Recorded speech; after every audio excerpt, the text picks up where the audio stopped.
It's an absolute pleasure to see you again. Oh, thank you. You too. Last time we spoke, I told you that my wife and I spoke the night before, and we still are in agreement that you are still the greatest Saturday Night Live host of all time. Well, thanks.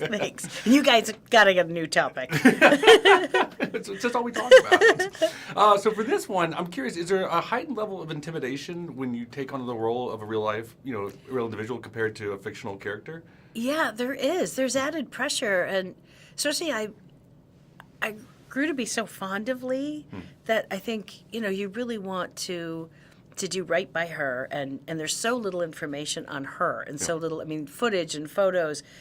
Not surprisingly, was not Lee's thing. Yeah. There's not a lot to go off of, so I was really looking to. Luckily, two of our producers knew her quite well. Okay. And it was getting little stories out of them. It was looking in her writing, which is all she really ever wanted anyone to pay attention to. But you certainly, as I met a friend of hers when we were shooting at Julius's, and, my first question was, would she be happy? Which, the greatest response, he said, happy wasn't really Lee's thing. Which I thought, and there you go. That was incredible. He said she would have loved the attention on her work. Speaking with the producers and friends of hers, was there one fact that you found out about her that just really caught you off guard? Well, David Yarnell, who's one of our producers, knew her for 20 years. And he's the one that kept pushing and poking and prodding to get her to even write the memoir, which she didn't want to do. She had no interest in writing about herself. He tells a very funny story where basically, he's like, she was just a pain about it. She was very difficult, drove me crazy. And then Anne, she finally did it, which was a great thing because all of this came out of that. But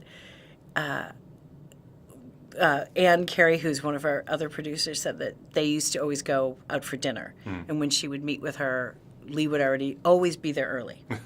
And it wasn't until they finished, Lee got up, left, abruptly.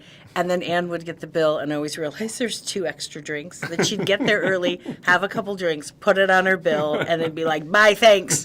Which I just kind of thought was amazing. And Jane Curtin, who is incredible in the movie and plays my agent, when we were shooting that scene in the apartment, she said, 20, 25 years ago, her and her husband were at a book party in New York, and someone came in and just kind of like disrupted and mumbled and grumbled and kind of like, wasn't making a scene, but just like, it just disrupted things, went through the food, got a few drinks, and head out. And she said, she looked around and said, who the hell was that? And they said, it's Lee Israel. So and literally we were filming that scene that nobody knew that happened to Jane. It was like, fantastic. It was pretty incredible. So Lee did some wild things to make a buck. She did. And I'm curious if you've ever done any wild things to make a dollar. Nothing that involved the FBI, like Lee. I don't think anything criminal. I did some really lame stuff. Like I tried to sell like photo packages in a hotel room. Yeah. Which did not work out well. It was just like 6 of us sitting there with like a rotary phone on our lap. I shucked oysters once.